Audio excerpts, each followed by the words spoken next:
Bienvenidos todos a Audio Lectura Cristiana. En esta ocasión leeremos Bienaventurados los pobres en espíritu, por Thomas Watson. Comencemos, amados hermanos. Bienaventurados los pobres, porque de ellos es el reino de Dios. Mateo 5:3. Observad la divinidad de este sermón, que va más allá de toda filosofía. Los filósofos suelen decir que un contrario expulsa a otro, pero aquí un contrario engendra a otro. La pobreza suele expulsar riquezas, pero aquí la pobreza engendra riquezas, pues cuán ricos son los que tienen un reino. El duelo suele expulsar alegría, pero aquí el duelo engendra alegría. Serán consolados. El agua suele apagar la llama, pero el agua de las lágrimas enciende la llama de la alegría. La persecución suele expulsar la felicidad, pero aquí hace feliz. Bienaventurados los perseguidos. Estas son las sagradas paradojas del sermón de nuestro Salvador. Segundo, observad cómo difieren la doctrina de Cristo y la opinión de los hombres carnales. Ellos piensan, bienaventurados los ricos. El mundo consideraría bienaventurado a aquel que pudiera tener a Midas, deseando que todo lo que tocase se convirtiese en oro. Pero Cristo dice, bienaventurados los pobres de espíritu. El mundo piensa, bienaventurados los que están en la cima. Pero Cristo declara bienaventurados a los que están en el valle. Los cálculos de Cristo y los del mundo no concuerdan. Tercero, observad la naturaleza de la verdadera religión. La pobreza va a la cabeza y la persecución va a la retaguardia. Todo verdadero santo, dice Lutero, es heredero de la cruz. Hay algunos que se considerarían religiosos, que exhiben los colores de Cristo mediante una gloriosa profesión de fe, pero que, por ser pobres en espíritu y perseguidos, no pueden soportar esta amarga píldora. Quieren llevar las joyas de Cristo, pero renunciar a su cruz. Esos son extraños a la religión. Cuarto, observemos la cierta conexión que existe entre la gracia y su recompensa. Los que son pobres en espíritu tendrán el reino de Dios. Ellos tienen la misma seguridad de ir al cielo, como si ya estuvieran en el cielo. Nuestro Salvador anima a los hombres a la fe endulzando los mandamientos con promesas. Vincula el deber y la recompensa. Así como en el cuerpo, las venas llevan la sangre y las arterias los espíritus. Así una parte de estos versículos lleva el deber y la otra parte lleva la recompensa. Así como aquel erudito de Apeles pintó a Helena ricamente vestida con un costoso y glorioso atuendo, adornado por completo con perlas de oriente y piedras preciosas.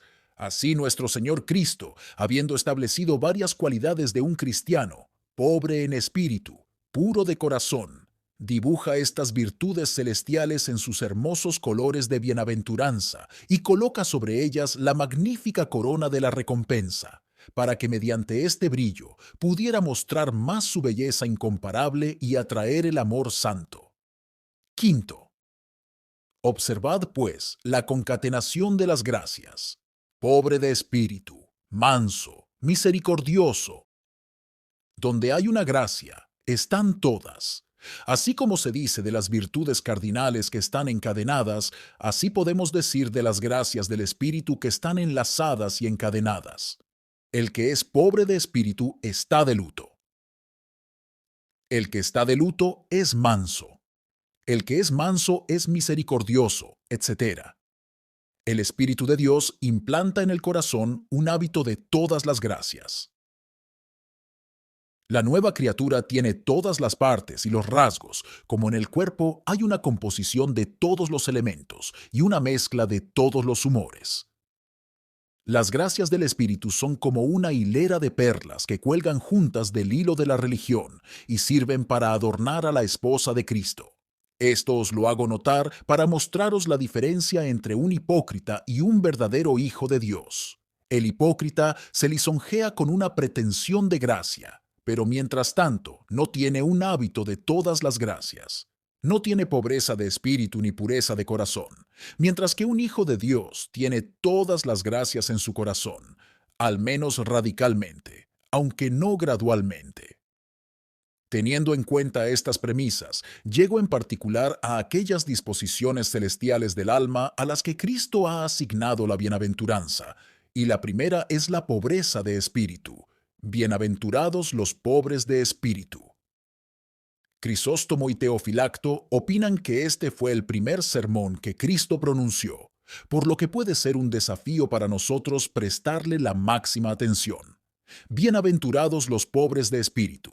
Nuestro Señor Jesucristo, al querer levantar un edificio alto y majestuoso de bienaventuranza, pone los cimientos de este edificio en un nivel bajo, en la pobreza de espíritu. Pero no toda pobreza es bienaventurada. Utilizaré una distinción cuádruple. Distingo entre los pobres de bienes y los pobres de espíritu. Están los pobres del diablo, los pobres y los malvados, cuyas vestiduras no están más rasgadas que su conciencia. Hay algunos cuya pobreza es su pecado, que por su imprevisión o exceso se han visto en la necesidad. Estos pueden ser pobres de bienes, pero no pobres de espíritu. Segundo, yo distingo entre pobre espiritualmente y pobre en espíritu. El que está sin gracia es pobre espiritualmente, pero no es pobre en espíritu. No conoce su propia mendicidad. No sabes que eres pobre. Apocalipsis 3:17. Es pobre, en el peor sentido, aquel que no tiene conciencia de su pobreza. Tercero, distingo entre los pobres de espíritu y los pobres de espíritu.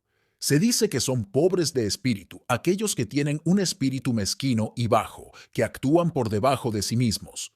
Como son hombres, así son esos avaros que, teniendo grandes propiedades, apenas pueden permitirse el pan, que viven a escondidas y están dispuestos a desear que les corten el cuello, porque se ven obligados a gastar algo para satisfacer las demandas de la naturaleza.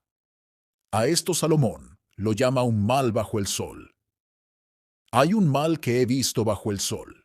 Un hombre a quien Dios ha dado riquezas, de modo que no le falta nada para su alma de todo lo que desea, pero Dios no le da la capacidad para disfrutar de ellas. Eclesiastés 6:2. La religión no hace de nadie un tacaño. Aunque enseña prudencia, no enseña sordidez. Luego están aquellos que actúan por debajo de sí mismos como si fueran cristianos, mientras que pecaminosamente se someten y se prostituyen a los caprichos de los demás, una especie de metal vil que acepta cualquier sello. Por una pieza de plata se desprenderán de la joya de una buena conciencia, serán de la religión del Estado. Bailarán al son de la flauta del diablo, si su superior se lo ordena. Esos son pobres de espíritu, pero no pobres de espíritu. Yo distingo entre pobres en sentido evangélico y pobres en sentido papista. Los papistas dan una interpretación errónea del texto. Por pobres de espíritu entienden a aquellos que, renunciando a sus propiedades, hacen voto de pobreza voluntaria y viven retirados en sus monasterios. Pero Cristo nunca se refirió a estos. No declara bienaventurados a quienes se hacen pobres, abandonando sus propiedades y profesiones, sino a los que son evangélicamente pobres. Entonces, ¿qué debemos entender por pobres en espíritu? La palabra griega para pobres no solo se toma en sentido estricto para aquellos que viven de limosnas, sino en un sentido más amplio, para aquellos que están desprovistos tanto de consuelo interior como exterior. Pobres en espíritu, entonces, significa aquellos que son llevados al conocimiento de sus pecados y al no ver nada bueno en sí mismos, se desesperan en sí mismos y recurren completamente a la misericordia de Dios en Cristo. La pobreza de espíritu es una especie de autoaniquilación. Una expresión así la encuentro en Calvino. Los pobres en espíritu, dice él, son aquellos que no ven nada en sí mismos, sino que acuden a la misericordia en busca de refugio. Uno de ellos era el publicano. Dios, sé propicio a mí, pecador. Primera de Corintios 12:13 y Lucas 18:13. De este temperamento era Pablo, para ser hallado en Cristo, no teniendo mi propia justicia. Filipenses 3:9. Estos son los pobres que son invitados como huéspedes al banquete de la sabiduría. Proverbios 7:3 al 4. ¿Por qué Cristo comienza aquí con la pobreza de espíritu? ¿Por qué se pone esto en primer plano? Respondo. Cristo lo hace para mostrar que la pobreza de espíritu es la base y fundamento mismo de todas las demás gracias que siguen. Es lo mismo que se puede esperar que el fruto crezca sin una raíz, como las otras gracias sin esta. Hasta que un hombre sea pobre en espíritu, no puede llorar. La pobreza de espíritu es como el fuego bajo el alambique, que hace que el agua gotee de los ojos. Cuando un hombre ve sus propios defectos y deformidades y se considera a sí mismo como deshecho, entonces llora por Cristo. Los manantiales corren en los valles. Hechos 1:11. Cuando el corazón se convierte en un valle y se abate por la pobreza de espíritu, entonces brotan de él las fuentes del santo duelo. Hasta que un hombre no sea pobre de espíritu, no puede tener hambre y sed de justicia. Primero, debe ser consciente de la necesidad antes de poder tener hambre.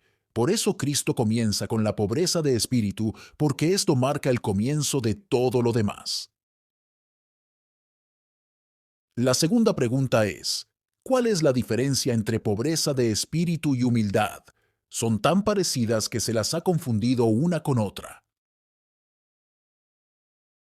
Crisóstomo, por pobreza de espíritu, entiende la humildad. Sin embargo, creo que hay alguna diferencia. Se diferencian en la causa y el efecto. Tertuliano dice que nadie es pobre de espíritu, sino el humilde. Parece que hace de la humildad la causa de la pobreza de espíritu. Yo creo más bien que la pobreza de espíritu es la causa de la humildad, porque cuando un hombre ve su falta de Cristo y cómo vive de las limosnas de la gracia gratuita, esto lo hace humilde. El que es consciente de su propia vacuidad e indigencia, inclina la cabeza en humildad con la violeta. La humildad es la dulce especia que crece de la pobreza de espíritu. ¿Cuál es la diferencia entre la pobreza de espíritu y la abnegación? Respondo que en algunas cosas coinciden, en otras difieren. En algunas cosas coinciden, porque el pobre de espíritu es un absoluto abnegado. Renuncia a toda opinión sobre sí mismo. Reconoce su dependencia de Cristo y de la gracia gratuita, pero en algunas cosas difieren. El abnegado se desprende del mundo por Cristo. El pobre de espíritu se desprende de sí mismo por Cristo, es decir, de su propia justicia. El pobre de espíritu no se ve a sí mismo como nada sin Cristo. El abnegado se dejará nada por Cristo. Y así he mostrado lo que es la pobreza de espíritu. Las palabras que se abren así nos presentan esta verdad, que los cristianos deben ser pobres de espíritu. O por lo tanto, la pobreza de espíritu es la joya que los cristianos deben llevar. Así como la mejor criatura fue hecha de la nada, es decir, de la luz, así también cuando un hombre se ve a sí mismo como nada, de esta nada Dios hace una criatura bellísima. El método habitual de Dios es hacer a un hombre pobre de espíritu y luego llenarlo con las gracias del espíritu. Así como tratamos con un reloj, primero lo desmontamos y luego ponemos en orden todas las ruedas y clavijas. Así también el Señor primero desmonta a un hombre, le muestra su condición desastrosa y luego lo pone en su lugar. Las razones son: 1. Hasta que seamos pobres en espíritu, no seremos capaces de recibir la gracia. El que está hinchado con una opinión de autoexcelencia y autosuficiencia no es apto para Cristo. Él ya está lleno. Si la mano está llena de piedritas, no puede recibir oro. Primero se vacía el vaso antes de verter el vino. Dios primero vacía al hombre de sí mismo, antes de verter en él el precioso vino de su gracia. Nadie sino los pobres en espíritu están dentro de la comisión de Cristo. El Espíritu del Señor Dios está sobre mí. Me ha enviado a sanar a los quebrantados de corazón. Juan 1:11 e Isaías 60 y 1:1. Es decir, aquellos que están quebrantados por el sentimiento de su indignidad. 2. Hasta que seamos pobres de espíritu, Cristo nunca será valioso. Antes de que veamos nuestras propias necesidades, nunca veremos el valor de Cristo. La pobreza de espíritu es sal y condimento, la salsa que hace que el sabor de Cristo sea dulce para el alma. La misericordia es más bienvenida para los pobres de espíritu. El que se ve vestido con harapos inmundos, Zacarías 3, 4 y 5, ¿qué dará por un cambio de vestido? La justicia de Cristo. ¿Qué dará por tener la hermosa mitra de la salvación puesta sobre su cabeza? Cuando un hombre se ve casi herido de muerte, cuán precioso será para él el bálsamo de la sangre de Cristo. Cuando se ve profundamente atrasado con Dios y está tan lejos de pagar la deuda que no puede saldarla, cuán contento estará de tener un fiador. La perla de precio solo es preciosa para los pobres de espíritu. El que quiere pan y está dispuesto a morir de hambre, lo tendrá cueste lo que cueste. Pondrá su manto en prenda. Debe tener pan o está perdido. Así que para el que es pobre de espíritu, que ve su falta de Cristo, cuán precioso es el Salvador. Cristo es Cristo, y la gracia es gracia para él. Hará cualquier cosa por el pan de vida. Por lo tanto, Dios tendrá el alma así calificada, para elevar el precio de su mercado, para realzar el valor y la estimación del Señor Jesús. 3. Hasta que seamos pobres de espíritu no podemos ir al cielo. De ellos es el reino de los cielos. Esto nos prepara para el cielo. Por naturaleza, el hombre es grande con su confianza en sí mismo, y la puerta del cielo es tan estrecha que no puede entrar. Ahora la pobreza de espíritu empequeñece el alma, le quita lo superfluo, y ahora está en condiciones de entrar por la puerta estrecha. El gran cable no puede pasar por el ojo de la aguja, pero si se desenrolla y se convierte en pequeños hilos, entonces puede pasar. La pobreza de espíritu desenrolla el gran cable. Hace que el hombre sea pequeño a sus propios ojos, y ahora se le hará una entrada, con riquezas en el reino eterno. Mateo 14:11 y 2 de Pedro 1:11. A través de este templo de la pobreza, debemos entrar en el templo de la gloria. Esto demuestra en qué consiste la riqueza de un cristiano, es decir, en la pobreza de espíritu. Algunos piensan que si pueden llenar sus bolsas de oro, entonces son ricos. Pero los que son pobres de espíritu son los ricos. Son ricos en pobreza. Esta pobreza les da derecho a un reino. Qué pobres son los que se creen ricos. Qué ricos son los que se ven pobres. Yo lo llamo la joya de la pobreza. Hay algunas paradojas en la religión que el mundo no puede entender. Que un hombre se vuelva tonto para poder ser sabio. Primera de Corintios 3:18. Salvar su vida perdiéndola. Mateo 16:25. Y siendo pobre, ser rico. La razón se ríe de ello, pero bienaventurados los pobres, porque de ellos es el reino. Entonces hay que esforzarse por esta pobreza más que por todas las riquezas. Bajo estos harapos se esconde un paño de oro. De este cadáver sale miel. Si bienaventurados los pobres de espíritu, entonces, por la regla de los contrarios, malditos los orgullosos de espíritu. Proverbios 16:5.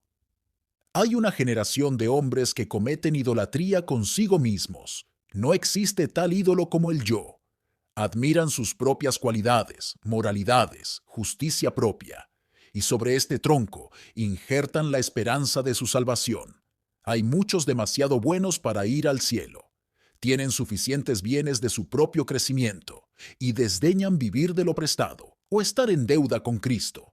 El diablo ha inflado estas vasijas con orgullo y están hinchadas en su propia vanidad, pero es como la hinchazón de un hidrópico cuya grandeza es su enfermedad. Así fue con aquel orgulloso justiciero. El fariseo, puesto en pie, oraba: Dios, te doy gracias porque no soy como los otros hombres, ladrones, injustos, adúlteros, ni aun como este publicano. Ayuno 2 veces a la semana, doy diezmos. Lucas 18:11. Aquí estaba un hombre que izaba la vela del orgullo, pero el publicano, que era pobre de espíritu, se quedó lejos y ni siquiera quería alzar los ojos al cielo, sino que se golpeaba el pecho diciendo: Dios, sé propicio a mí, pecador. Este hombre se llevó la guirnalda. Os digo, dice Cristo, este hombre descendió a su casa justificado antes que el otro. San Pablo, antes de su conversión, se consideraba en muy buena condición. En cuanto a la ley, irreprensible. Filipenses 3:6. Pensó haber construido una torre de su propia justicia, cuya cima debería haber llegado al cielo, pero al final Dios le mostró que había una grieta en el cimiento, y entonces entró en la roca de los siglos, para que yo pueda ser hallado en él. Filipenses 3:9. No hay precipicio más peligroso que el de la justicia propia. Así era el temperamento de la Odisea. Porque dices, soy rico y de ninguna cosa tengo necesidad. Apocalipsis 3:17. Ella pensó que no quería nada cuando en realidad no tenía nada. ¿Cuántos condena esto? Vemos algunos barcos que han escapado de las rocas, pero que se han perdido en la arena. Así también algunos que han escapado de las rocas de los pecados graves, pero se han perdido en la arena de la justicia propia. Y qué difícil es convencer a esos hombres del peligro que corren. No lo creerán si no se les ayuda a salir de su calabozo con estos trapos podridos. No se les puede persuadir de que su caso es tan malo como otros quieren hacerlo. Cristo les dice que son ciegos, pero son como la doncella de Séneca, que nació ciega, pero no lo creería. La casa, dice, está oscura, pero yo no soy ciega. Cristo les dice que están desnudos y les ofrece su túnica blanca para cubrirlos, pero ellos son de una persuasión diferente. Y porque son ciegos, no pueden verse desnudos. ¿Cuántos han perecido por ser sus propios salvadores? Oh, que esto pudiera sacar de sí al orgulloso pecador. El hombre no vuelve en sí hasta que sale de sí mismo, y nadie puede salir de sí hasta que Cristo entre primero. Si la pobreza de espíritu es tan necesaria, ¿cómo sabré que soy pobre de espíritu? Por los efectos benditos de esta pobreza, que son: primero, el pobre de espíritu está destetado de sí mismo. Mi alma está como un niño destetado. Salmo 131:2. Es difícil para el hombre desprenderse de sí mismo. La vid se agarra a todo lo que está cerca para sostenerse. Hay alguna rama u otra de la que el hombre quisiera agarrarse para descansar. Qué difícil es desprenderse completamente de sí mismo. Los pobres de espíritu están divorciados de sí mismos. Ven que deben ir al infierno sin Cristo. Mi alma está como un niño destetado. Segundo, el pobre de espíritu es un admirador de Cristo. Tiene altos pensamientos de Cristo. Se ve desnudo y corre hacia Cristo para obtener la bendición en sus vestiduras. Se ve herido, y como el siervo herido corre hacia el agua, así él tiene sed de la sangre de Cristo, el agua de vida. Señor, dice, dame a Cristo o muero. La conciencia se ha convertido en una serpiente ardiente y lo ha picado. Ahora todo el mundo por una serpiente de bronce. Se ve a sí mismo en un estado de muerte. Y qué preciosa es una hoja del árbol de la vida, que es a la vez alimento y medicina. El pobre de espíritu ve que todas sus riquezas están en Cristo: sabiduría, justicia, santificación. En cada necesidad, huye a este almacén y depósito. Adora la plenitud total en Cristo. Dicen del aceite de Reims que, aunque lo están gastando continuamente, nunca se agota. Y así es la sangre de Cristo. Nunca se puede agotar. El que es pobre en espíritu recurre todavía a esta fuente. Da un gran valor y aprecio a Cristo. Se esconde en las heridas de Cristo. Se baña en su sangre. Se envuelve en su manto. Ve una escasez y una hambruna espiritual en casa, pero se dirige a Cristo. Muéstrame al Señor, dice, y eso me basta. Tercero, el que es pobre en espíritu siempre se queja de su estado espiritual. Es muy parecido a un pobre que siempre te está contando sus necesidades. No tiene con qué ayudarse. Está dispuesto a morir de hambre. Lo mismo sucede con el que es pobre en espíritu. Siempre se queja de sus necesidades diciendo: quiero un corazón quebrantado, un corazón agradecido. Se hace la criatura más indigente, aunque no se atreve a negar la obra de la gracia, que sería dar falso testimonio contra el espíritu. Sin embargo, se lamenta de no tener más gracia. Esta es la diferencia entre un hipócrita y un hijo de Dios. El hipócrita siempre está diciendo lo que tiene.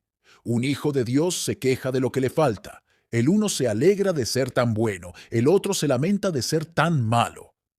El pobre en espíritu va de ordenanza en ordenanza para suplir sus necesidades. De buena gana, quisiera que su patrimonio aumentara. Pruebe esto si es pobre en espíritu. Mientras otros se quejan de que quieren hijos o quieren propiedades, ¿se queja usted de que quiere gracia? Esta es una buena señal. Hay quienes se hacen pobres, pero tienen muchas riquezas. Proverbios 13:7. Algunos mendigos han muerto ricos. Los pobres de espíritu, que han dejado toda su vida a la puerta de la misericordia y han vivido de las limosnas de la gracia gratuita, han muerto ricos en la fe, herederos de un reino. 4. El que es pobre de espíritu es humilde de corazón. Los ricos suelen ser orgullosos y desdeñosos, pero los pobres son sumisos. Los pobres de espíritu se revuelcan en el polvo en el sentido de su indignidad. Me aborrezco en el polvo. Job 42:6. El pobre de espíritu mira las excelencias del otro y sus propias flaquezas.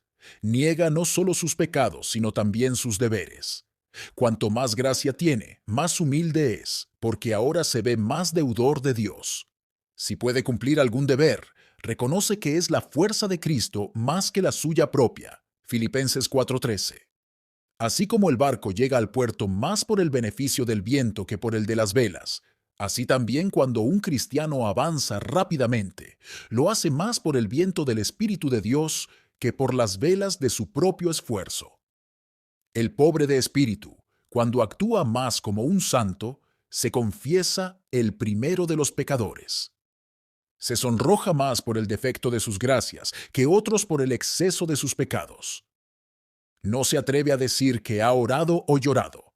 Vive, pero no él, sino Cristo vive en él. Gálatas 2:20. Trabaja, pero no él, sino la gracia de Dios. Primera de Corintios 15:10. Quinto, el que es pobre en espíritu ora mucho. Ve lo lejos que está de alcanzar la norma de la santidad, por eso pide más gracia. Señor, más fe, más conformidad con Cristo. Un pobre siempre está pidiendo limosna. Por esto puedes saber quién es pobre en espíritu. Siempre está pidiendo limosna espiritual. Llama a la puerta del cielo, suspira, derrama lágrimas. No se apartará de la puerta hasta que reciba su limosna. Dios ama la modesta osadía en la oración. Tal cosa no será inapropiada. Sexto, el pobre de espíritu se contenta con aceptar a Cristo en sus propios términos. El pecador orgulloso se aviene con Cristo. Quiere a Cristo y su placer, a Cristo y su codicia. Pero el pobre de espíritu se ve perdido sin Cristo y está dispuesto a aceptarlo en sus propios términos, como príncipe y salvador.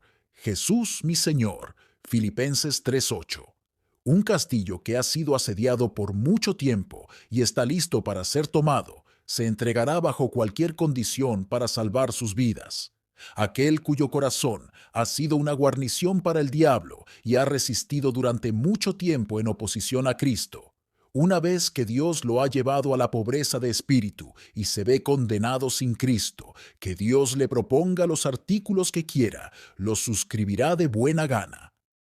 Señor, ¿qué quieres que haga? Hechos 9:6. El que es pobre en espíritu hará todo lo posible para tener a Cristo. Decapitará a su amado pecado. Se arrojará, como Pedro, sobre las aguas para venir a Cristo. 7. El pobre de espíritu es un exaltador de la gracia gratuita. Nadie magnifica tanto la misericordia como los pobres de espíritu. Los pobres son muy agradecidos. Cuando Pablo había probado la misericordia, con cuánta gratitud adora la gracia gratuita. La gracia de nuestro Señor fue sobreabundante. Primera de Timoteo 1:14. Fue sobreabundante. Pone la corona de su salvación sobre la cabeza de la gracia gratuita. Como un hombre que es condenado y recibe el perdón, cuán grandemente proclama la bondad y clemencia de su príncipe. Así San Pablo muestra la gracia gratuita en sus colores orientales. Entrelaza todas sus epístolas con la gracia gratuita. Como un vaso que ha sido perfumado hace que el vino tenga su sabor, así San Pablo, que era un vaso perfumado con misericordia, hace que todas sus epístolas tengan el sabor de este perfume de la gracia gratuita. Los que son pobres de espíritu bendicen a Dios por la más pequeña migaja que cae de la mesa de la gracia gratuita. Trabajen por la pobreza de espíritu. Cristo comienza con esto, y nosotros debemos comenzar aquí si queremos ser salvos. La pobreza de espíritu es la piedra fundamental sobre la que Dios pone la superestructura de la gloria. Hay 4 cosas que pueden persuadir a los cristianos a ser pobres en espíritu. 1. Esta pobreza es tu riqueza.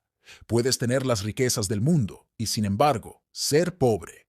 No puedes tener esta pobreza sin ser hecho rico. La pobreza de espíritu te da derecho a todas las riquezas de Cristo. 2.